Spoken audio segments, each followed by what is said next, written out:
Okay, so after a full day with VaynerMedia, the whole team there, and Gary Vee himself at the boardroom, Jonathan and I went and took 3 hours or so, and we just digested everything that we learned. So in the next video, you can check out all the takeaways that we got, the inside conversations we're having about it at Trainual, and hopefully pick up some tips for your own company. How does it feel to be restarting a video production company? So true. I said that to Kevin Leonardo from US Fitness Skating sent me a message and was like, just catching up about their app, and I was like, guess what? I just hired my first videographer in 7 years. He was like, oh, it's been really cool to follow on Instagram, on LinkedIn. So I really like reframing like what we do, or at least how we think about what we do, instead of just being a SaaS company with a technology platform, and being like, we're a media and marketing company with a SaaS product. Yeah, I mean that's what they did. And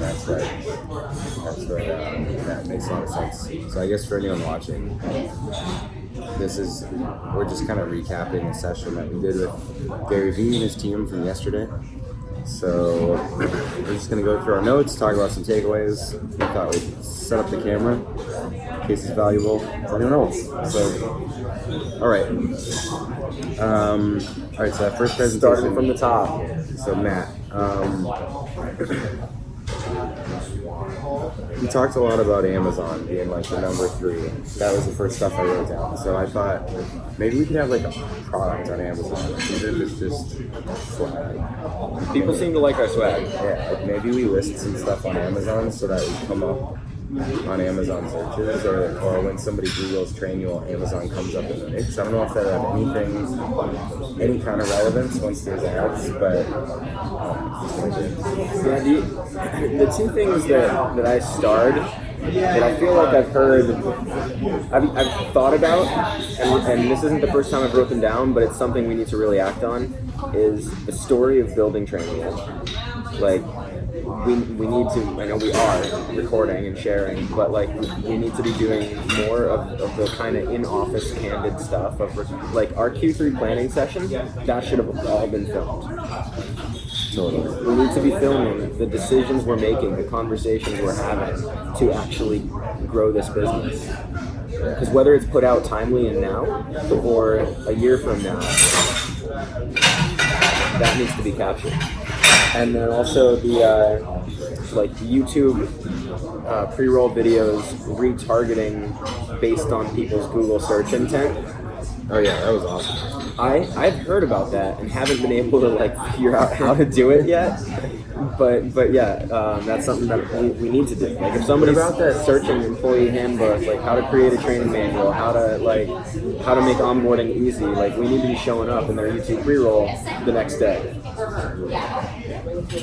Definitely. What about the thing you shot when we were in Truckee during that planning session, like that opening thing where I talked? Don't we have that? Yeah. Like, let's put that out. That was a great story about the beginning. Why we started, Yeah, I think I recorded most of it. Yeah. So let's put that out. Yeah, I think another thing, like I know you and I have always held ourselves back when it comes to I guess like style, and we both have kind of a perfectionist mentality when it comes to how things look in production environments. And so like we wouldn't be inclined to just take that video from Truckee in its raw form and just throw it up and publish it in a YouTube feed. Yeah. We really feel like we need to do something more with this stuff. Well, I mean, I think it can be mostly raw, but I think like like they talked about with Gary's videos, they've got like the bumper at the beginning, the Sonic logo. Yeah, like we probably need something like that just to like the beginning of all of his videos. It's like it's got that like you got your perspective and like don't you want to be happy, right? That's like the stock at the beginning thing and with his signature. It's like 5 seconds long, but yeah, we need something like that. I wrote that. Okay, let's keep going. So I wrote down when we got to Instagram, 60% of all the time on Instagram is stories. And we should be running way more story ads. Yeah. Influencers on Instagram or creators on Instagram. Yeah, what like that we can discover them within Instagram. They got a discovery tool of their own.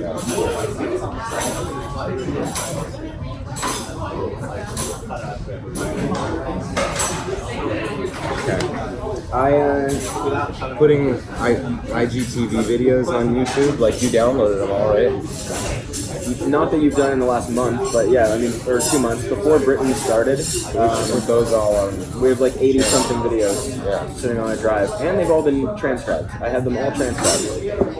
I mean, they should all be blog posts. They should all be. It's been sitting there.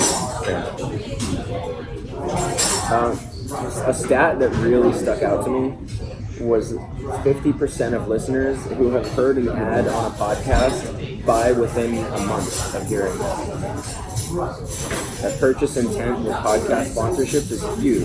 And I forget, it might have been later on in the sessions, or maybe it was just something Gary said 3 sessions later, that he's like, search every small business podcast. Doesn't matter if it's the top show or if they have 10 listeners. Get on every single one of them. We should have a 15 or 30 second ad spot on every small business podcast there is. Yeah, I agree. All right, I thought we could produce more content around how we are our customer. Like, in the last year, I remember when we launched Manual, I felt kind of guilty for not using it that much because at the time we had 3 of us and there wasn't much to write down. We were like figuring stuff out. But now that we have 18 people, we're using it a lot. Like everybody's writing stuff. And so over the last year, we've become our own customer, which is really cool, but we're not like sharing it. We're not producing anything like that. Thank you.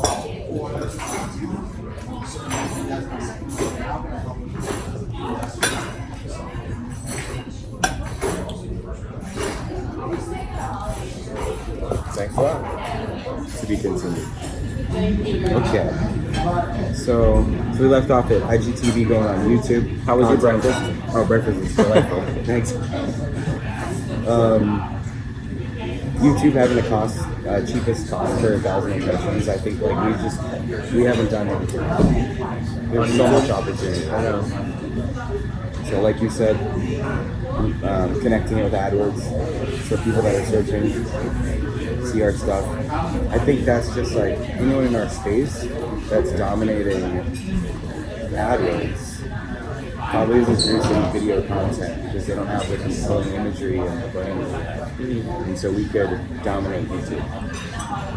Yeah, the fact like of what you pay for on YouTube, like I didn't entirely know that split of like Facebook when you pay for a view, it's this 2-second view, 50% in feed, whereas YouTube you only pay if they like watch the entire ad.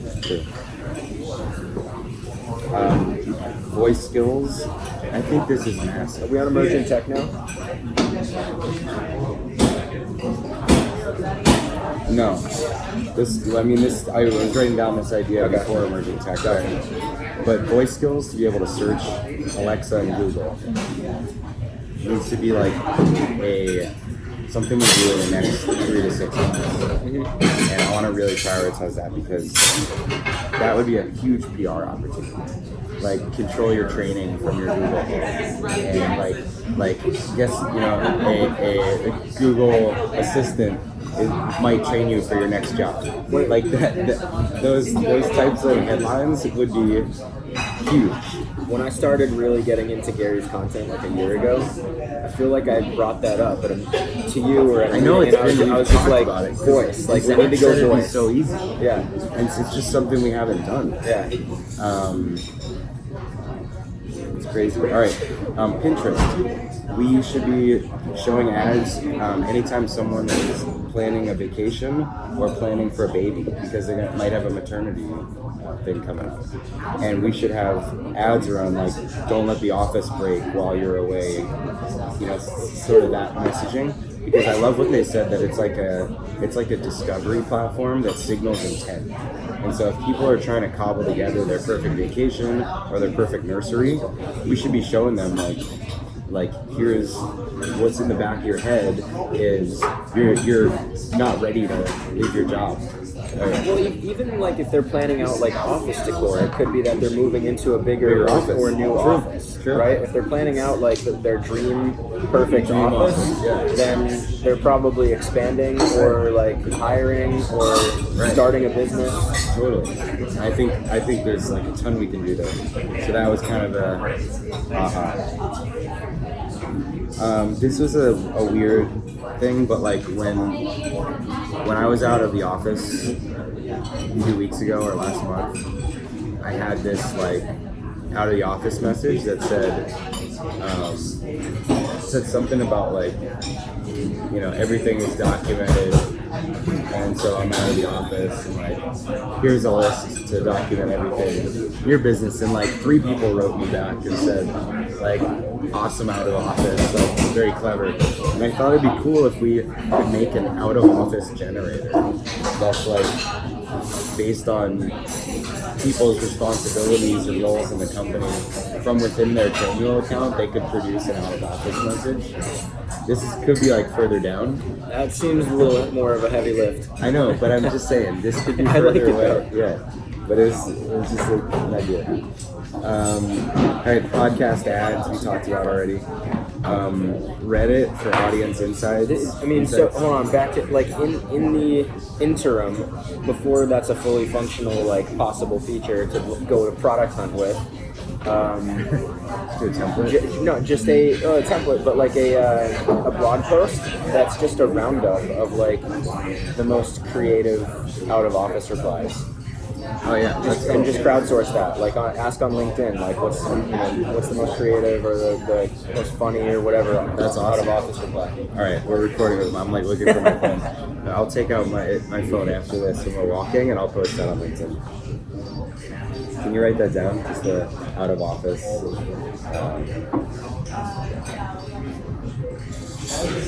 Side note: I'm watching you take notes, and I don't know if anybody else is like this, but I always put a little box for a checkbox if it's an action item, and I put a little question mark if it's a question for me to ask, and I put a star if it's something that I want to remember, and I feel like that could be content as well. Like how to organize your notes with like why you need a system for how you write. I just generally star something if it needs to catch my attention to look back at it. But it's like then you don't know as you're scrubbing through it. You don't. Is it a task? Is it a question to ask somebody? Organize your notebook. Okay.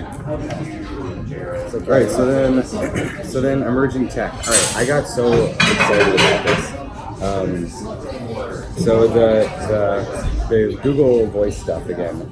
First of all, I thought, what about like any updates in Trainual? You know when you're assigned stuff and it shows that you're not like up to 100% complete? What if you could just ask like, hey Google, what's new at work?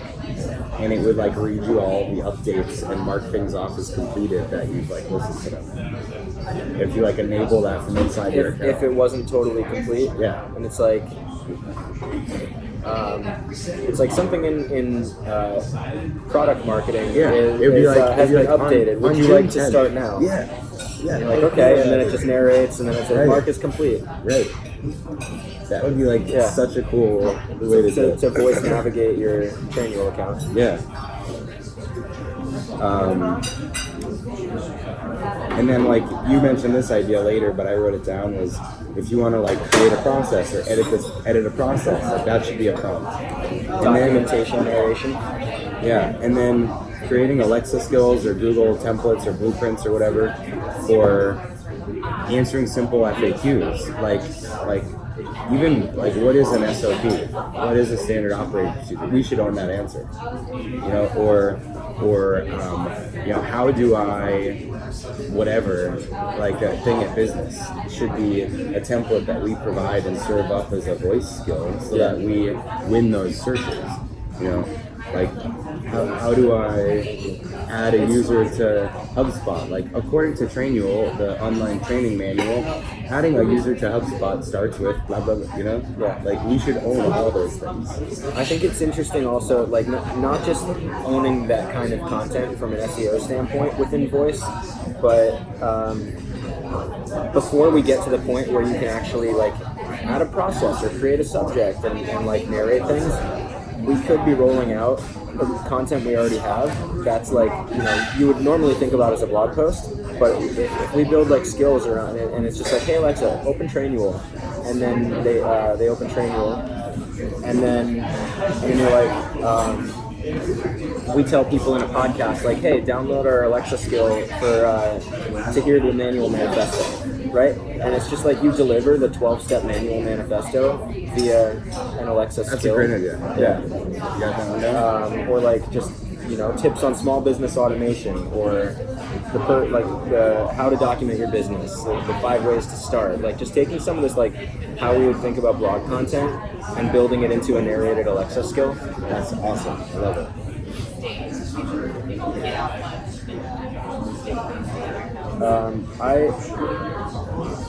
It's a staggering statistic. 50%. 50% of all search by 2020 voice.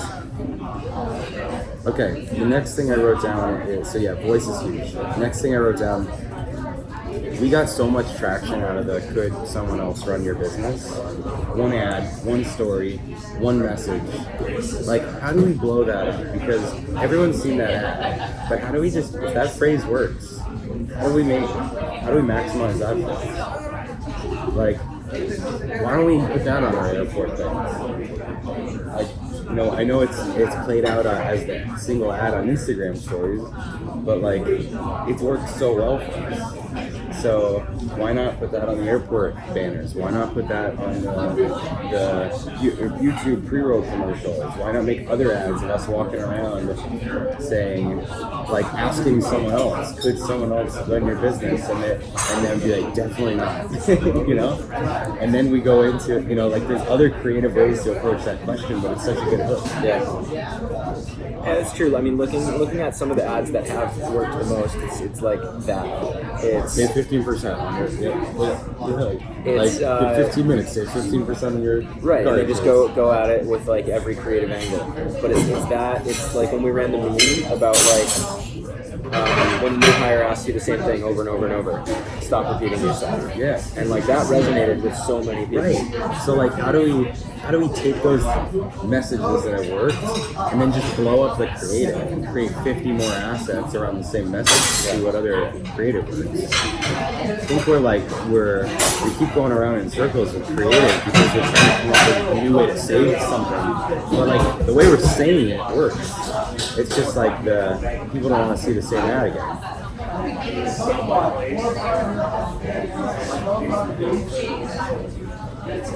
I just wrote down a quote that Claire said that like really resonated, and she just said, "It's not rocket science as long as you're interested and motivated."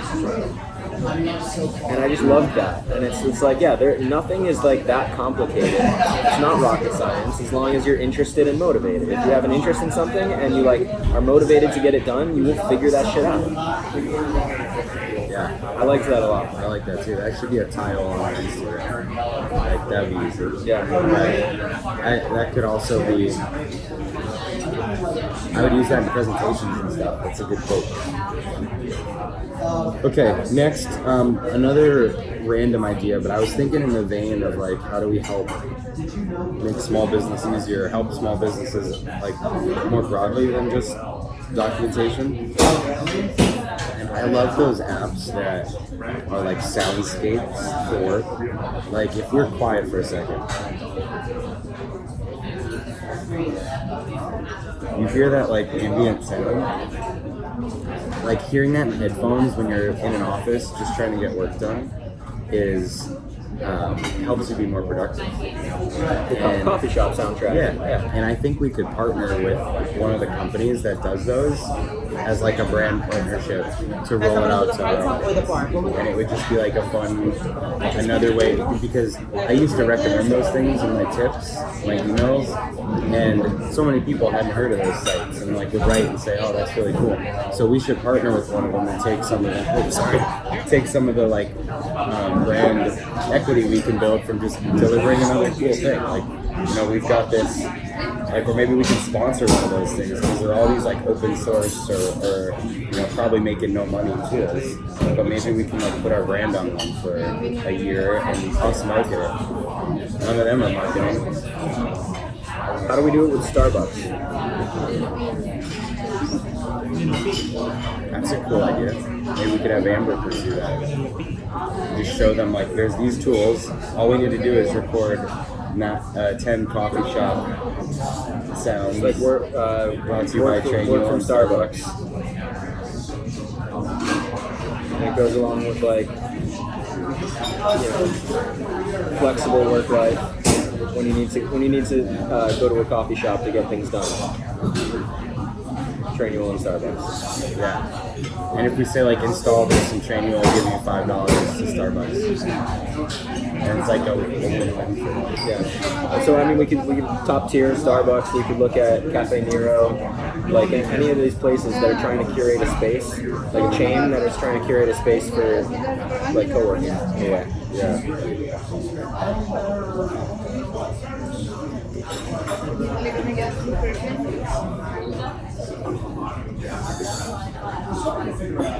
I like that. And then the fallback could be just one of those apps that already has all the sounds, but if we can create our own with a brand, that's a great idea. Okay.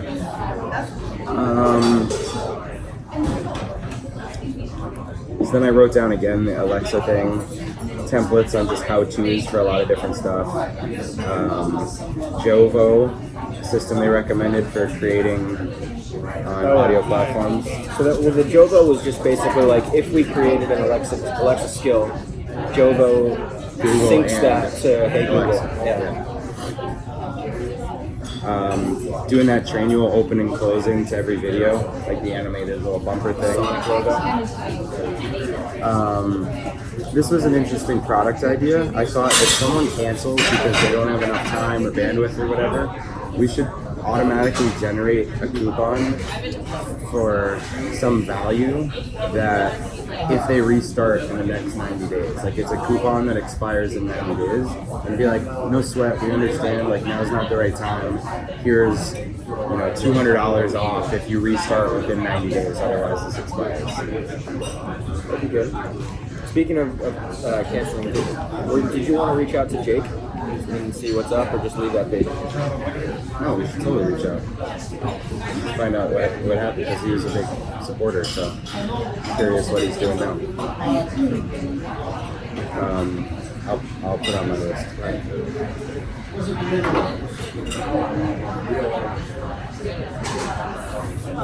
Okay. I think getting into our talk with Gary. Oh, hold on, I'm not there yet. Oh, you're not there? No. All right. Giveaway. If we do all this voice stuff, we should give away a Google Home with the annual purchase. Oh yeah. It's like a bundled offer. Well, that was like something we could maybe do with trade shows too. Oh yeah, I leaned over and said that. Yeah. Because they're only $50, or sometimes they go on sale on like $30. Just have it pre-installed. I don't know that You'd have to open all of them. you don't have to install it. It's just available. Yeah. So it's just like we could put a sticker on top of it that says like open it up, like set it up and ask it Instructions on how to. Yeah, because like we have one in our office for just playing music and stuff, and we have two in our office, and I think that would be just such a cool thing. Like as a bonus, we should totally run it. We could run it anyway before we have a voice skill, and just say it's like get a free Google Home with an annual purchase. Make business easier. Yeah, exactly. And then I just build iOS and Android. Just finally do it. I would want, like, if we were going to give that away before we had a skill built in, I would want there to be some sort of content that we've created, at least about how to use it, like the 10 best ways to use a voice assistant to help make your small business run more efficient. Something like that, like that kind of ties the two together, that we can campaign together. Yeah. Okay. All right, now into Gary's session. So he said something about emailing every single mortgage and real estate broker, offer them X dollars to be on their podcast pre-roll, win that space. That's what you were saying before. Yeah, every single. Yeah, totally. We should just. But that needs to be our outreach. The small ones are like little to no money, generally. Right.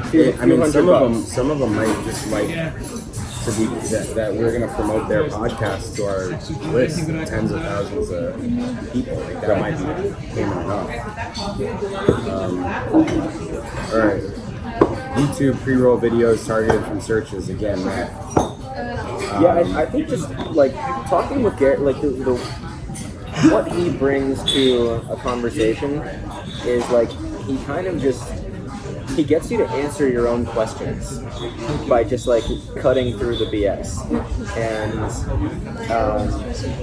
like just hearing him kind of how he reacted to some things we were saying. It just brings you. It surfaces common sense in a way, and it made me think about just like what has worked so far, like what we know works, and it's like when you and I are walking down the street and we're talking and it's raw and it's fun and we're having fun with it, that has resonated. When we create helpful small business content, like the 5 systems that every small business needs. That's our most popular post. And that thing on Bench that they've reposted for the last 5 years. Yeah, small business automation. We know that influencer celebrity endorsement works. We know that customer proof and ROI verification works. Like saying, this is how much money or time you could save. I think that calculator would be good. I think so too. But it's just like, I mean, seeing that list of like we've done all these things already. We know it works. Why are we trying to think of the next thing to do? Yeah.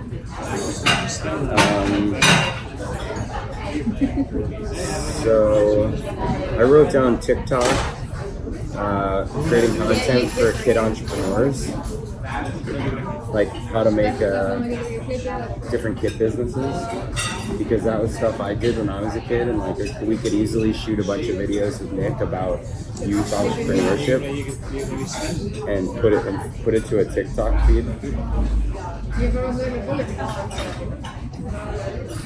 Have you ever looked at TikTok?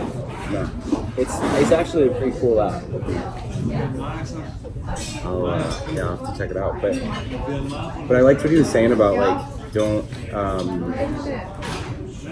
like his competitors or whatever aren't paying attention to TikTok because it's just a bunch of 9-year-olds. But in like 12 years, those people will be buying wine, and he'll have developed so much relationship with them that they're gonna buy his wine or whatever. And it's such a smart way to think about it. And even like parents of those kids work at companies that if they see Trainual as a brand that's investing in youth entrepreneurship, they could be like, well, I'm running a business. What does Trainual do? Yeah, it's just a smart strategy if we have the bandwidth to do it. I liked the idea of doing free consulting on live video. The show. The Organized Chaos show? Yeah. I like that. I'll do it as a one-day thing, like we were talking about last night. Fly in, do it, because I used to do one-day things for the smallest companies. And so we could do it as like where I fly into a business, the first hour is a like context meeting with the owner, and then the next hour is a tour of the business, and then the next like 3 hours are talking to interviews with like key employees, and then like lunchtime is a kind of just it's a couple of us from the team are crunching like what would make the biggest impact in the business, and then the afternoon is presenting them like, all right, here's what you need to, here's your action plan, your top 5. Do this, do this, do this, do this, do this, and we're gonna check back with you in 30 days to like see what impact you've actually had. You know, like that could be the whole show. And the recommendations, you know, it could be simple stuff like set up a certain software. It could be like you need to hire this particular role that is missing in the company. It could be that like everybody's roles and responsibilities are a mess. So like let's walk through how to do a responsibility matrix. It could, you know, like any of the tools that we've used. It could be just like teaching that like here's how you do this. Is that clear? Does that make sense? Cool, that's one of your action items. And then like that content that we're teaching makes so much sense for everybody else that's watching, right? It could be like like analyze it, like changing your pricing. Your pricing is all wrong. And like here's how to figure out pricing for your business. Like bottom up from based on your costs and your margin. It could be you don't even know what your P&L looks like. So your action item is to make your first P&L. And here's what that looks like. Here's how to do that for your business at a really simple way. It could be like you've never done marketing and you don't have enough customers and you're going to try to like ask for a referral campaign because it's low-hanging fruit from your existing customers word of mouth. And like, here's how to do that. You know, like there's so much content. It could be your brand sucks and it's outdated and why would someone pick you over these 5 other choices online? And like, here's how to refresh your brand and like get a new logo in 7 days and like roll it out across, you know, all your. I love it. I think that would work amazing. Yeah. So I totally think we should do that. So it's just whether we do the full in version where we like commit to shooting 10 of these things and putting budget behind it, or we do it as like a, you know, like just a Q&A. We're gonna do a hour-long video and like get in the queue and the list, and we're gonna like work through, bring your biggest issue, business issue, and I'm gonna coach someone through a single business issue. I mean, I think both could be valuable. Both could be valuable. I mean, to that later point, there's also the possibility of doing like a Q&A show just to kick things off. That's just literally like look for the questions people are already asking about running small businesses and like sit down for a half hour and answer them. Doesn't have to be asking you, doesn't have to be asking Trainual, just like look for what people are searching for or talking about on Twitter and just start answering questions. Yeah. And creating content that's helpful for people. What would be helpful for me, something I always struggle with is like, I take a lot of stuff for granted as like simple issues that I dealt with so long ago that I don't consider them like, I don't even put much thought into them anymore. Be helpful for someone like Nick doing the videos that doesn't have as much business experience to like do that research and surface those questions because they might not seem like simple answers to him. But he could feed me a question and I can talk through anything. Right. Someone tees up the topic. But that's good too. Alright, anyway, I love this show idea. So like we should go back and talk to Nick about that. Or anyone that's watching this, if you want to be on the show, send us a message. Alright. SMS. So lead gen ads to get an email, phone. Using SMS to, if like email them first, then text the ones that don't follow you. I think that's like a simple thing we could pull off. I think one thing from Gary's team, I think it might have been Andy that said this, which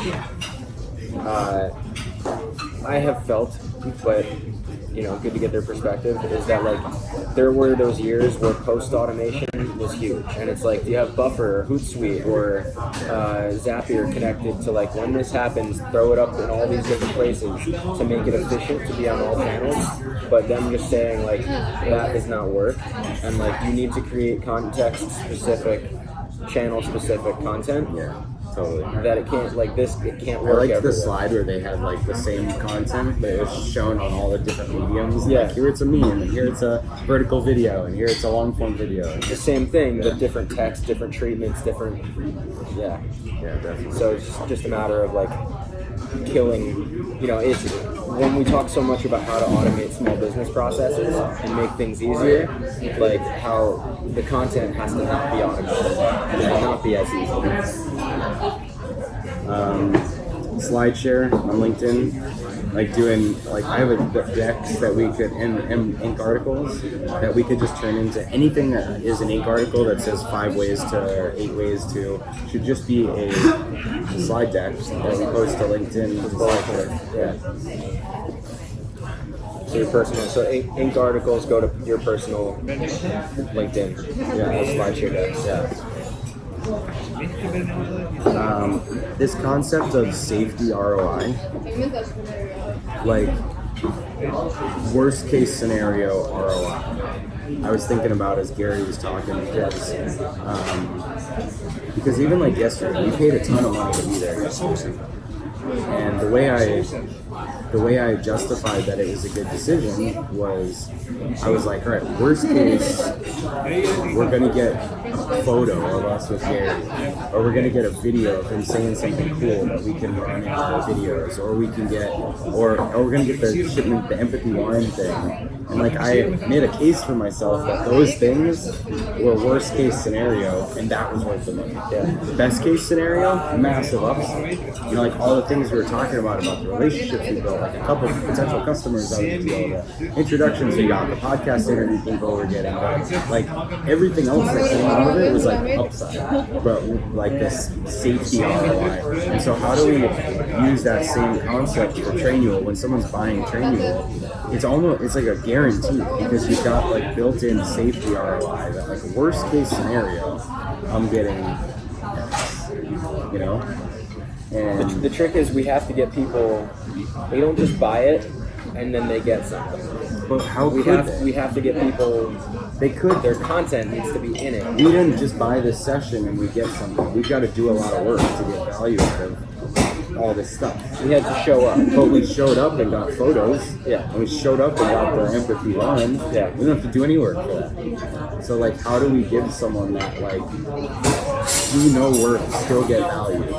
ROI. You bought it, just show up, get value. And that could be like the templates that you're getting. Could be like when I bought the webinar software we use, it came with a like full guide on like doing a $5 million webinar. That when I was making the purchasing decision, I was like, well, for this $400 or whatever, like worst case, even if I don't use the thing, like this guide will probably learn some stuff. So I like the idea of that, because we've always approached the thought of a bundle for a funnel. Like this kind of bundled value thing as something like, instead of the $99 Trainual plan with your free trial, no trial, you're buying it up front and you're getting all this value, and you're like, or it's like, it's additional. It's like it's $2.99, but you get all this value and time with our team. And we need to bundle content into the normal offer. It's like, do the free trial, convert into a customer, you get all this. Yeah. It's not anything different than starting a free trial and getting into Trainual, but you still get all this. Yeah. And it might even be that we get rid of the free trial and make it a 14-day money-back guarantee. Instead of, like, they're already putting in their credit card. But like, if it's no trial, it's pay the money, get all this stuff for free. If you don't like the tool, get your money back, no problem. But we might have fewer people request a refund than we're having canceled before they're charged. I'd want to A/B test that. We should write that down though. It's worth A/B testing. A/B test, free trial versus money back. Yeah. Because for anyone watching, like our trial conversion is, we get about, let's say 60% of the people that put in their credit card convert into a paid account. And so 40% of the people that give us their credit card cancel before their trials over. If we flipped it to be a money-back guarantee where they're charged on day one when they had the highest level of intent, would 40% of the people request a refund? Probably not. Especially if we're giving them some value that they feel like they got. My hunch is that we would get less trials. if people have to buy something up front, we're going to get a lot less people committed. Because that's asking them to pay money for something they haven't even tried yet. But yeah, it's worth testing. Even if it's just a landing page that doesn't actually go through with it, but just a landing page that says start free trial versus buy now 14-day guarantee. It could be interesting to see the differences in clicks on the landing page. Anyway, okay. All right. I thought there could be a whole. I thought there could be like a whole campaign around throwing away money or about like the training by osmosis thing, because like if the only way to learn at a company is to follow around someone else, then it's almost like it's the difference between like you having like someone on your back and you're carrying them around and they're doing nothing other than just like hanging on your back versus like two people walking around, you know? And like there's, I know that's probably a stupid analogy, but it's like there's got to be some visual way to show that like when one person is training another person, I'm moving at 50% normal productivity because I'm trying to explain everything to you, and you're moving at 0% productivity because you're just trying to learn. Whereas if I was just doing my job because I had written it all down in training wheel, you're learning and I'm moving at 100% productivity. You know, like how do we show that in some kind of visual way where it's like I get it, like yeah, why am I wasting so much time doing this? Like Veronique mentioned it in her case study where she was like, I was getting pulled into the room to work like one-on-one with every single person. So yeah, correct action. And it's been awesome. Like the 9 people we've hired in the last couple of months. You know how much time I've spent with them? Like not a lot. 15 minutes. You know, because I sit down and it's like, hey, I'm just like glad you're here. We do the welcome interview, but that's it. And they're getting trained to everything else. Whereas like before, it would have been me. There's running. So that's something we, you know, in the spirit of us becoming our best case study, there are things that we need to get better at as far as role-based specific training. But like, as far as employee orientation, we've got that on lock. Somebody knows, they get in and they within Trainual, within a matter of 3 hours by themselves in front of a computer, get everything they need to know about the history of the company, the story, the team, the product, all of that. Right. Where we're still training by osmosis a little bit is just around role-specific tasks. So anyway, there's something, there's like something around that. Okay, analyzing our messaging effectiveness by audience, creative, messaging. Like when they said in the ads, just putting the starting price in the ad helped conversion because one of the objections was this must be too expensive. Oh yeah. I wanted to put, like, we've never done that. We've never said like starting at $99. Yeah. So I think because that's people ask in the comments all the time. They're like, "What does this cost? Or how much is this? Or do you have a plan for this many?" So like, if we just said, you know, teams up to 25, $99 a month. It doesn't even have to say that because if someone's got 2 people, they might anchor to that 25 and be like, "Well, this should be a smaller plan." But if we say it's starting at 99, they might be like, "Oh, 2 people, that's still worth it." Yeah. Okay. Brand lift study, like we should be asking Facebook for some benchmarking data. We're spending so much. Apparently if you're spending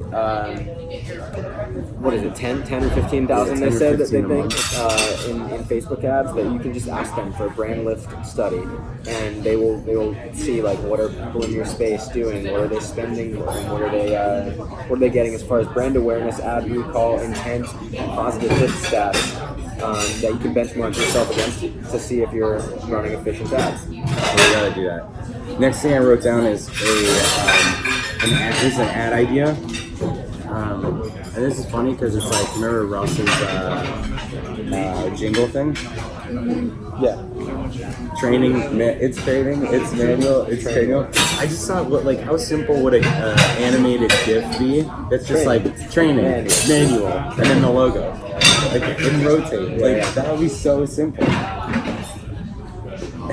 Like, you could spin that up today. I think that's a cool idea. Another ad idea, Trainual said wrong.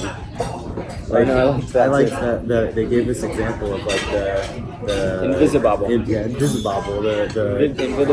Invisibobble. And like, it's true. So many people are like, when I'm on a podcast or something, they're like, is it Trainual? Is it like Trainual? Am I saying it right? And so there could be like, even Michael Gerber was like, train y'all. Oh yeah, we'd be able to put him in a little clip where he says like, I it. say train y'all, but Yeah. So like we could cut together a few different people saying like, how do you say it? And then be like, no matter how you say it, it's simple training for scalable tools. And there'd be like some compelling thing like that. Actually, I kind of like that. Simple training for scalable teams. I don't know if we've ever said that. we've never said that. I like that.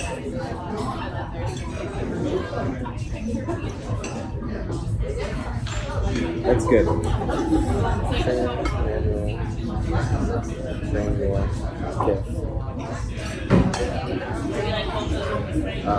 Say it wrong. I think we need to go back and analyze why our best ads did so well. Like Because we're in the... I mean, but it might be, but there's like we should kind of tag our ads. It's like, all right, this one was Chris in the office talking about this to this audience, and it was a video. And this is, those are the 5 tags, and here's how it performed in terms of CTA. Who, what, where, when, how. Yeah, and then like this one was Chris and Jonathan walking on the streets, Instagram story, talking about this to this audience, and like that would be a simple assessment. But if we went back and looked at all of our top, 50 ads we've run or something, we just have like some data points that we kind of intuitively know some of that stuff, but as we scale, we're going to want to point to like, well, the best ads are ones that have me and you walking on the street talking about this, This is dumb, but just a domain, somethingaboutraining.com. Like when people are saying like, what was that service that I can't remember the name. It's something about training, or like whatever the domain is. That it would be fun to attach a URL like that to our ad about like how people can't say training. Who has trainingmanuals.com? I've looked. It's we could get it. It's not that expensive. I know we've talked about other related domains, but there's like trainingmanuals.com, employeehandbook.com, standardoperatingprocedures.com. We can get them all. None of them are like more than $1,500 or $2,000. So like if we wanted to round up a handful of those, my only thing is like, are they forwarders or are we gonna put content there? Like it just, we can get them, but what are we gonna do with them?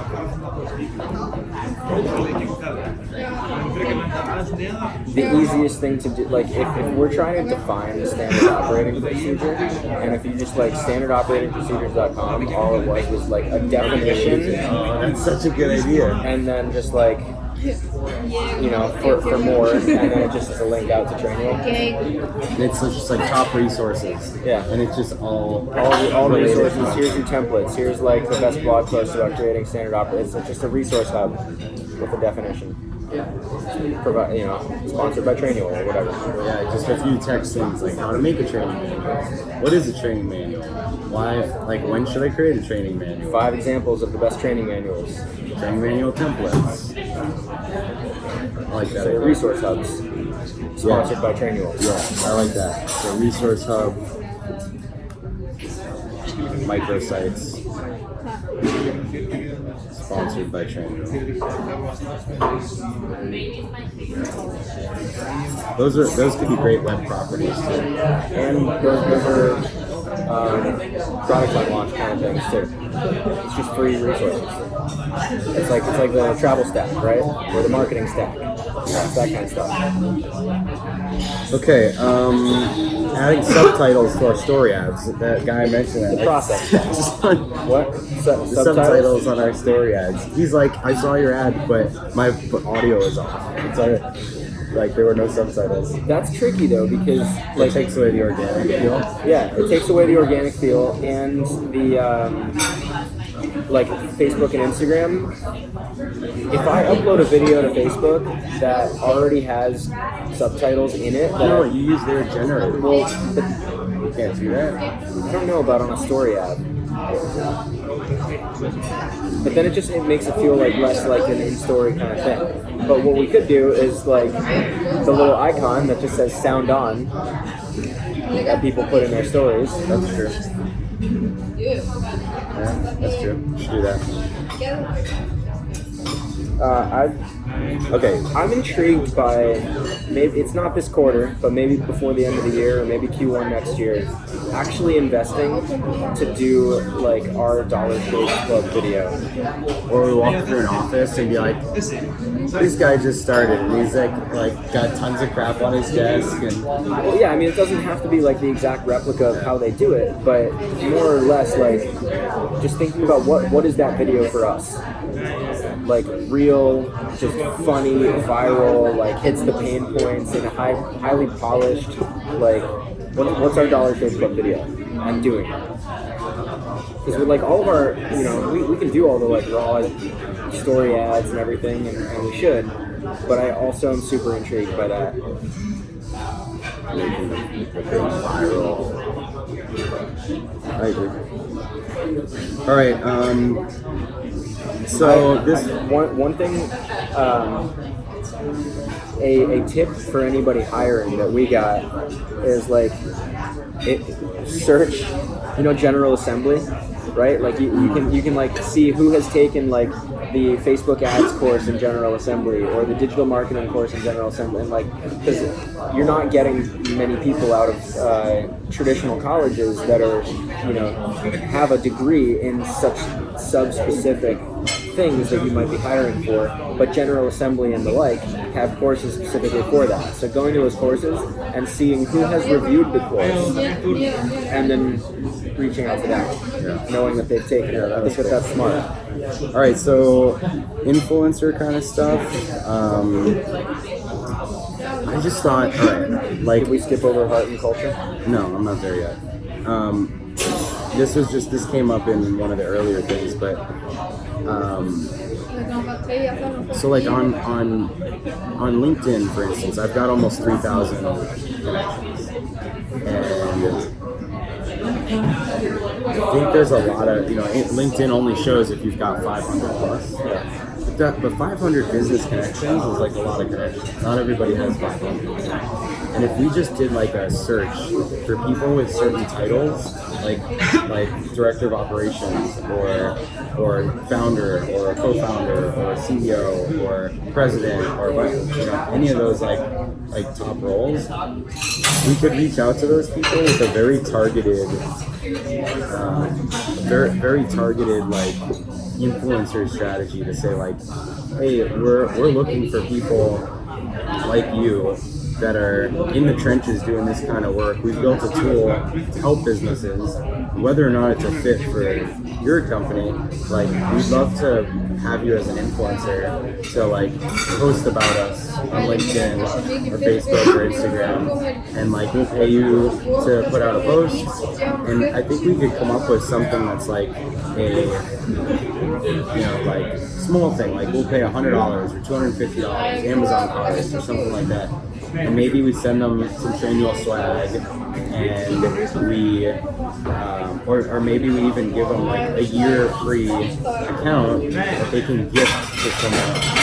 giveaway, or something like that. Like, there's probably some way to reach out to a lot of these micro influencers, because even in like the last year and a half, we haven't had that many people that would like just freely post on LinkedIn and be like, this tool is amazing. Like, if anybody is trying to hire people or document your processes, use this tool. Like, imagine if we could harness 100 people to just post that on LinkedIn, like the awareness would be built. Yeah. And so that it feels like a real achievable strategy that, give 100 people $100 gift cards. It'll cost us 10 grand, but we could reach 50,000 business people,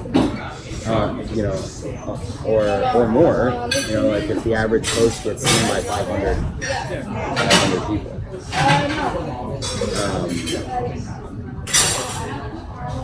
And it would be super targeted. The reason I thought of that is when Nick, sitting across from us, said, I probably know a lot of other chiropractors because I'm a chiropractor. I went to school for it, whatever. And so if we're reaching out to people that are the titles we want, they probably know a lot of other people that are those kind of titles. And so that's who their LinkedIn connection is going to be. And so if we get them posting about us, then even though they're not wanting it, maybe some of them will. But that's our safety ROI. I think that a lot of people on LinkedIn wouldn't ever consider themselves as influencers either. That just because I have 2,000 connections or whatever, I don't think that I'm a LinkedIn influencer. Yeah. But your posts have a lot of visibility. Right. And if I reached out to you and said, how about hey, I looked at your profile. I saw you've got more than 20 recommendations, 500 connections, and so you obviously carry some weight in your industry. We're looking for a handful of micro influencers that wouldn't mind doing one post on LinkedIn about our tool, just to share it with anybody out there that might be looking for something like this. If you're up for it, let us know. We're giving $100 Amazon gift cards, and we'll send you some free train wheel swag or coupons if you want to give anyone free access to the tool. It feels like a very non-threatening outreach. Totally. And we could do that times 1,000 and be able to get 50 people or 100 people to post.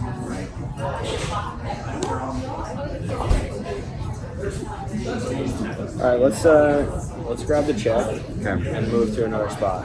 Okay. Still got 1, 2, 3 pages of stuff. Yeah. We've moved spots.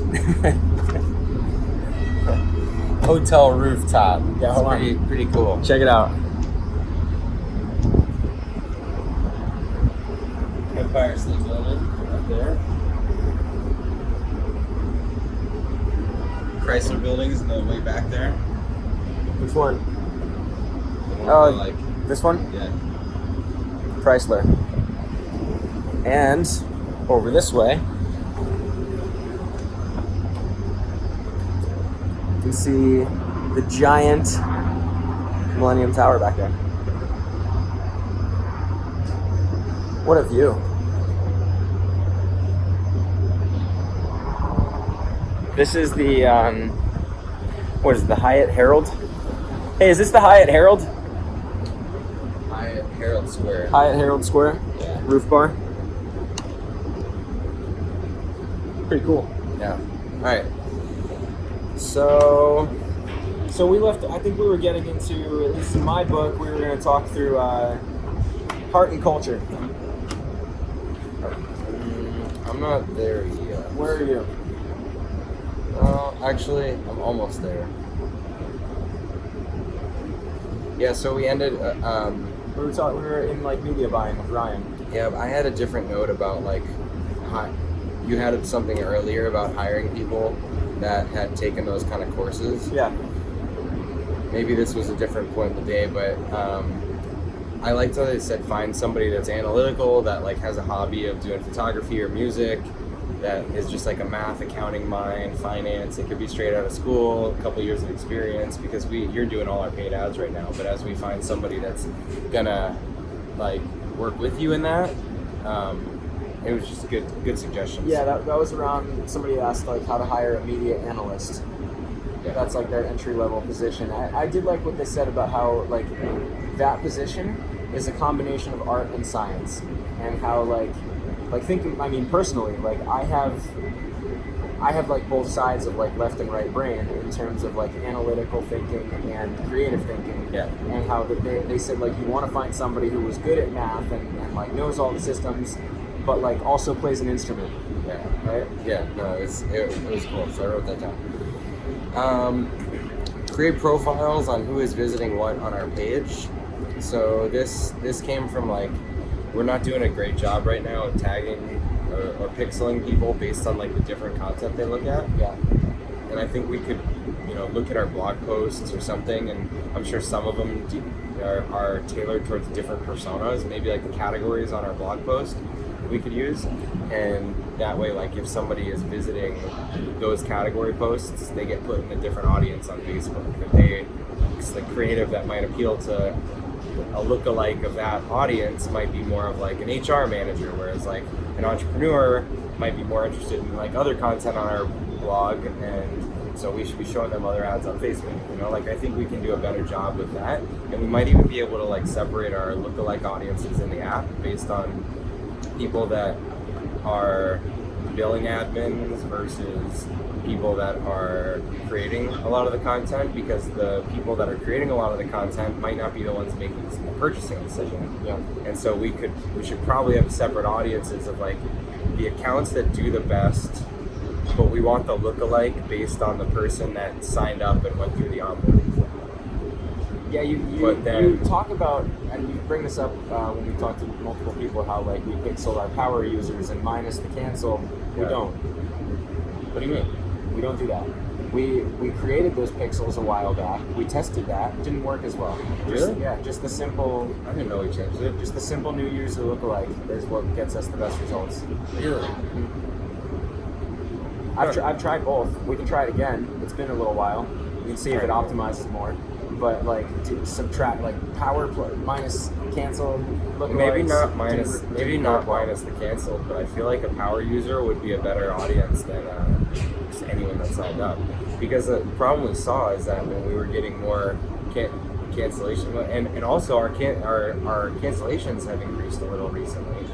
So, but what happens is like if more of our users are signing up and canceling because they're not ready for the product, then the lookalike is going to be like skewing towards people that aren't ready for the product. Yeah, but this is interesting what you just brought up about like the power user, is that us pixeling a power user might be pixeling somebody who's actually creating a lot of content, not buying.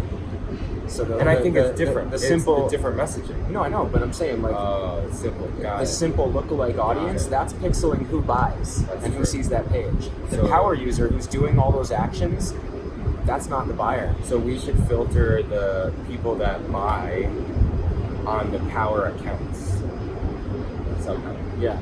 Like the best accounts, but only the people that buy. Yeah. Okay. Well, that would be an action to work with Zach on, like how to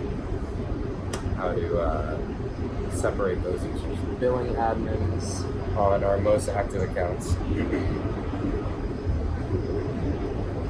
Okay.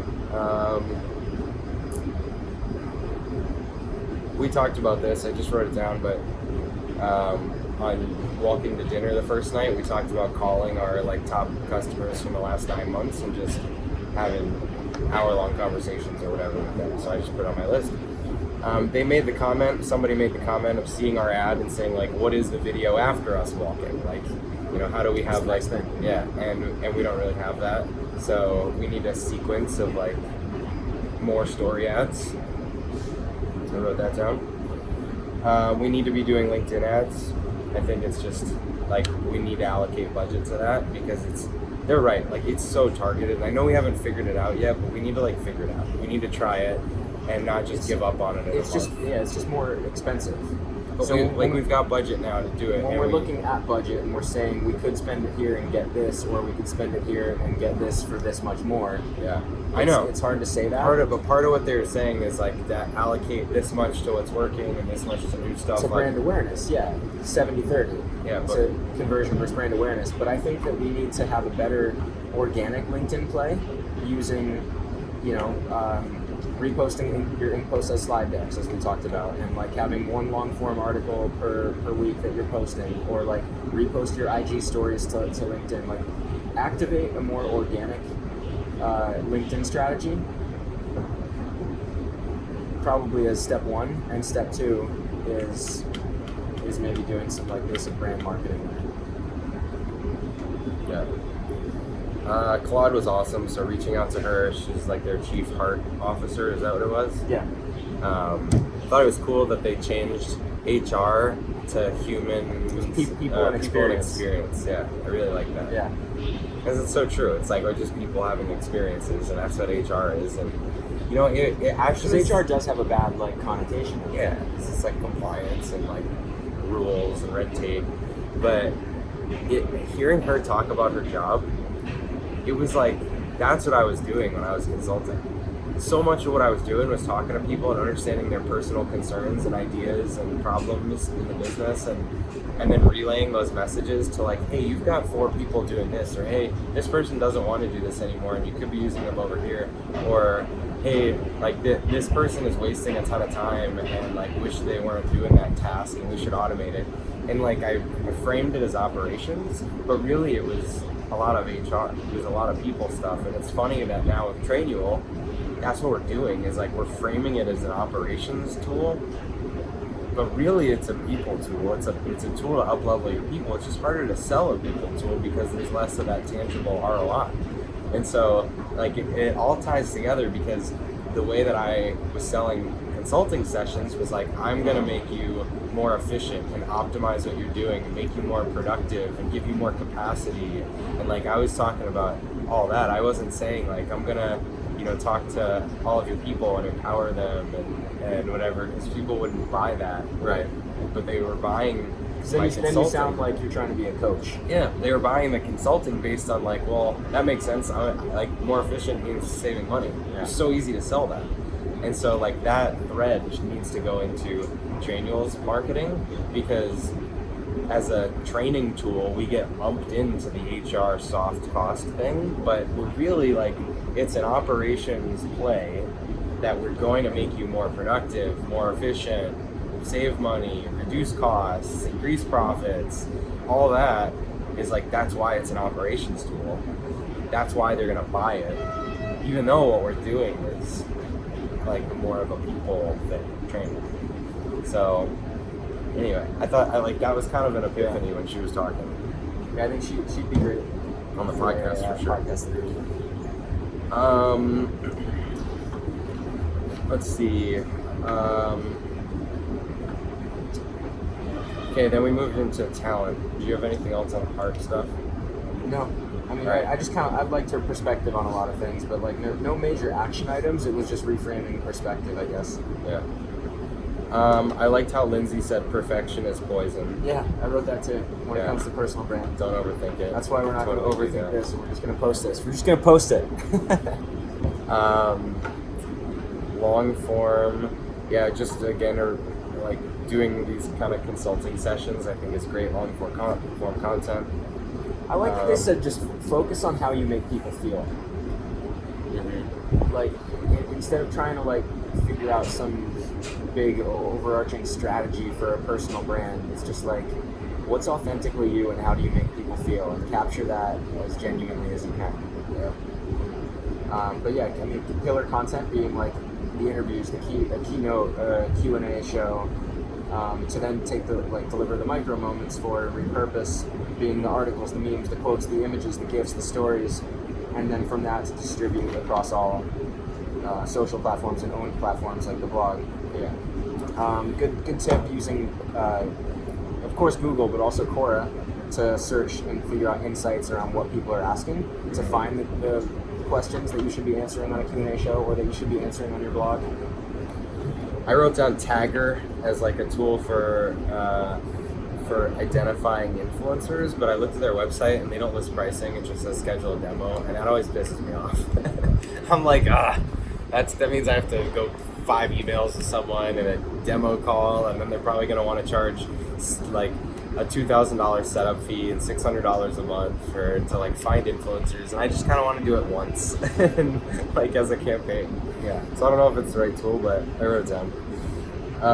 I loved the breakdown of different influencers. So maybe I'm skipping ahead to Nick's content. Did you have anything else from Lindsay and Alex? No, I mean, what we talked about there was we just went around the table and kind of went through. That's right. We brainstormed our own personal brand pillars, and that was really helpful for me because as we know, the last year and a half, I've really struggled with like how to position Trainual and what I do, and like we've said that like we're leading with your personal brand, but I'm also part of like some of our best performing content, and I've just tried to figure out like how much in front of the camera or like in the marketing like I should personally. Well, you've got running remote. Speaking, yeah, I mean, right? but this like running remote later this month when you're speaking is going to be like that's your task, is to spin your experience into Trainual. Yeah. So you're going to do that. No, I know, but at the same time, it's just been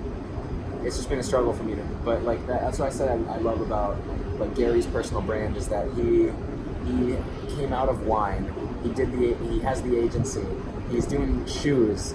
He's like now doing more wine, and that makes sense. But like he kind of randomly plays in all these different spaces, just because he's smart. He's like strategic. He's motivated. He gets it, and that's how I kind of feel like in the adventure like content space, or the SaaS marketing space, or speaking and training, or whatever things that I feel like I could never like put myself into a bubble, and I've just tried to figure out how do you present that to the world, because the world usually expects like one thing from somebody. But like marketing talent is portable, you know, and if you are like you have marketing talent, you're doing it for the adventure space, you're doing it for the SaaS space, you're doing it for speaking, branding space, you're doing it for like the creating marketing content for brands on your Explore Inspired website. You know, it's like but if your thing is like I know how to communicate, I know how to like get a message across, and that's a super valuable thing. Like maybe that's your platform, and it doesn't matter that sometimes you're doing it for Trainual, and sometimes you're doing it for your podcast, and sometimes you're doing it for Explore Inspired, you know? So it's just like your platform is authentic communication, because that's what's worked across everything. Anyway, yeah.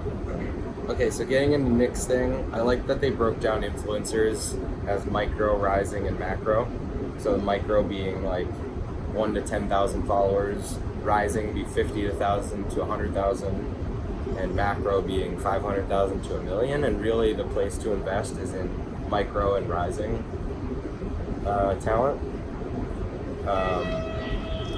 So I think like this is a huge opportunity for us, because we need to get Trainual out there. Like we know it works. It's working for us. It's working for like thousands of other small businesses already. And so really like our number one thing is exposure.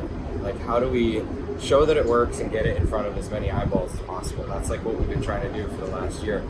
And so micro and rising influencers will help us get it to 1,000 people or 10,000 people or 100,000 people, and word of mouth, like those kind of recommendations have been our best customers. So I think this is something I want to go so hard into, like to the point that I think we should hire an influencer person to just own this and manage these relationships, or we look at our existing team and see if anyone wants to take this on and we hire for a different role. But I think I think we need to go heavy here because no one else in our space is doing this well, and this could be like a untapped area that we need to go after. So Yeah, I agree. So I think we gotta go hard. I mean, this kind of feels like it's almost like when we started ramping up with Facebook ads, and like we were spending a few $100 and then maybe a couple $1,000, and then all of a sudden we went like 10x on that. They said like, let's just see what happens, right? And this is kind of the same thing where like we haven't really done it. Maybe we've paid like a few $100 for a post before, but to really go all in on this, it's expensive. Let's spend $100,000 on influencers. Yeah, like that's what we would need to be okay just saying like, let's do it and charge. But I forward. think it would work. I mean, Yeah. like the Denver Budweiser thing. I don't know if we're like. I think we couldn't record or post that because it was more of a proprietary, confidential case study. Right. But like anybody that's living there would have seen those posts and understood that was like an influencer campaign. And just the results that they got were such a great example of why we should do this. So I'm all in on it. And then starting with our existing customers, I think was a great idea. Like they're already influencers, like rather than have to reach out cold to new people, starting with our existing customers and giving them a reason to share it on LinkedIn or a reason to share it on Facebook or Instagram, some incentive that's like part of our marketing budget. Like, hey, we're putting some of our marketing budget towards you, giving back to our community, but we need your help. And like here's the campaign. Like post it on LinkedIn, post it on Google, or post it on Facebook, and leave us a review on Capterra. And if you do those 3 things and show proof of it, like we'll send you a $100 Amazon credit. Like it's like using our marketing budget to activate some of our people that are already supporters, which is like, how do we incentivize them to share it? So those were my big takeaways. Yeah, I mean, it just has me thinking about who we currently have on the team doing what, and like we have like enough marketing stuff for a 25-person team. I know. So can't do everything, but we should do a lot of the things. Like I want to move fast. I agree. And marketing, like